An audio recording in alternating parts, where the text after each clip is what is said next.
الصلاة والسلام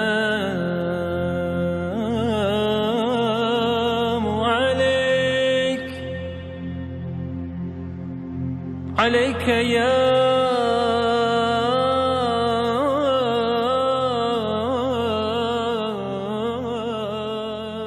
What some people blame on us is that when they see the jinn catching, they believe that we are using jinns and we have a jinn, and the catcher has a jinn that is bringing the other jinns or giving the information. So they think that we have pacts with jinns and we are using jinns, and they can't understand that the catcher just has an access, a gap between him and the jinn's world, and it is the bad jinns that we are bringing to convert, and we're not keeping any relation with these jinns. Once they are converted, we just send them to fight for Allah Ta'ala. So some think that we have pacts with jinns and we are using jinns, and it is shirk to use jinns and all that. Some, when they see us, yes, also when they see how easily we get the jinns and they convert, so they cannot believe that this is possible, because they see that in classical ruqya it takes a lot of time and energy to convert one single jinn. So how can we be bringing tens of jinns and plenty of jinns and converting them that easily? So that makes them think that this is not possible.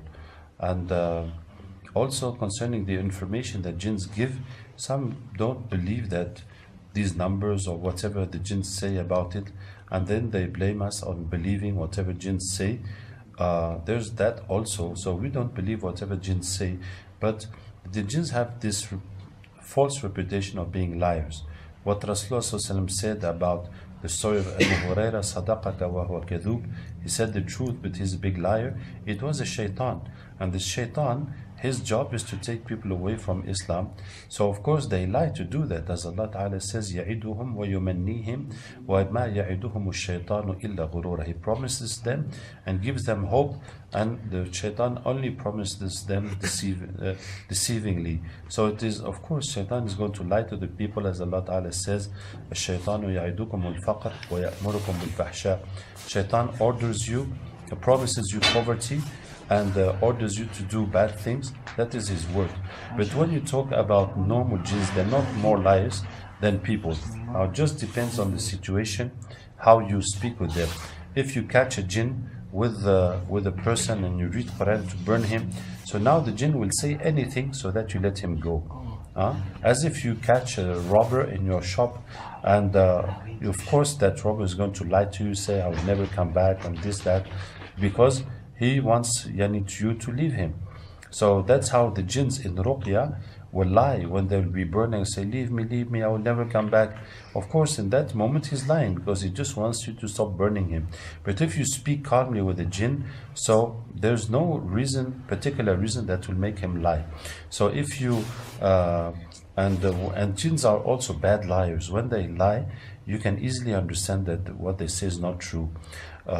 So this is why when we talk calmly with jinns and you say, what are you doing? He said, yes, I'm working for a sorcerer. What is your pact with the sorcerer? He said, he's praying without wuzu, or something like that. So there's no reason to think that he's lying. But yet we don't rely on that information. And for treating the patient, we rely on the diagnostic that is built on the symptoms that he has. And that's after the diagnostic is made, we do the jinn catching. And even if the jinn says that he's got magic done 2 times or 5 times or 10 times, that will not change anything to the treatment the person is going to follow. Some also criticize us by saying that Rasulullah was not doing all this work with jinns and also this work of Ruqya and Sahaba and all that. And our answer is that we are in a situation in the world where the mystic problem has become very, very developed, and too many people are affected, and the magic has freedom in most of the countries. And we also know that in politics that magic is involved very much, and because we have this very big demand and people needing it, and so many people going to shirk, to different ways, different shirk ways, or out of Islam to find solutions. So this is why we believe that it is something that is necessary to be developed, the same way as the magicians develop their work and they make it more and more complicated and sophisticated so that it cannot be undone and it will have bigger effects. So also Ruqya needs to be developed in the same way, so we can have an Islamic alternative and solution to this situation.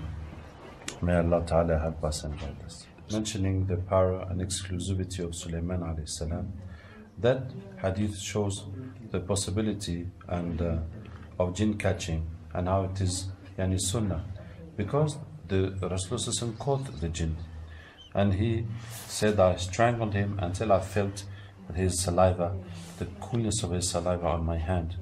And he said, I wanted to attach him on the pillar, so in the morning you will all see him and the children will play with him.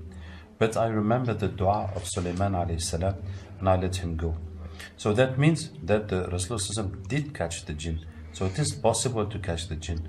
And he wanted to attach him and show him to everybody. So that was also possible to do it. It is possible. But Rasulullah remembered the dua of Sulaiman alayhi salam and left it as a respect for that dua of Sulaiman alayhi salam, that he had the power over the jinns. Does not mean that it was impossible, and it does not mean that it was haram. And just as a respect for that dua. Because the people who claim that only Sulaiman could do it, but Rasulullah did it, and Abu Hurairah radiallahu anhu also, when the shaitan came to steal from the zakat, he caught him and he said, I'm going to take you to Rasulullah. But that shaitan gave excuses, and 3 times Abu Hurairah let him go, and Rasulullah was asking him, Ma fa'ala asiruka al-bariha, what happened with your prisoner yesterday? So he was his prisoner. So it is possible to catch the jinns and to make them our prisoners. It is possible. So that's not part of the dua of Sulaiman alayhi salam, because Sulaiman asked Allah to have a kingdom that no one will have after him. That means it is not possible to do what Sulaiman alayhi salam did. It does not mean it is haram to do what he did. It just means that Allah gave him things that no one will get after him.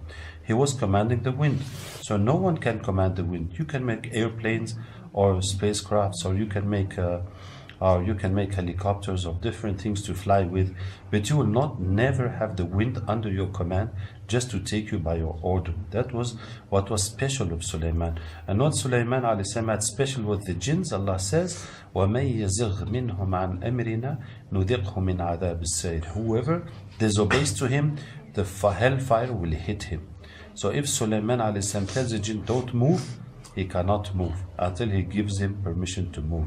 If he tells him to do this job, now he has to do that job. He cannot disobey by a finger to Sulaiman alayhi salam, otherwise the hellfire will hit him. That was the special power Allah has given to Sulaiman. But we see from the Sunnah that it is possible to catch the jinns by this rule, that whenever jinns interfere into humans' life, they become vulnerable. So this is why when they came to Rasulullah, he caught them. When they came in front of Abu Hurairah, he caught them. When they also come in the dreams, you can beat them. And because people were possessed, that is how we learned by the practice, experience of Ruqya, to reverse this phenomenon against them and to catch them by the power of Quran and by asking Allah.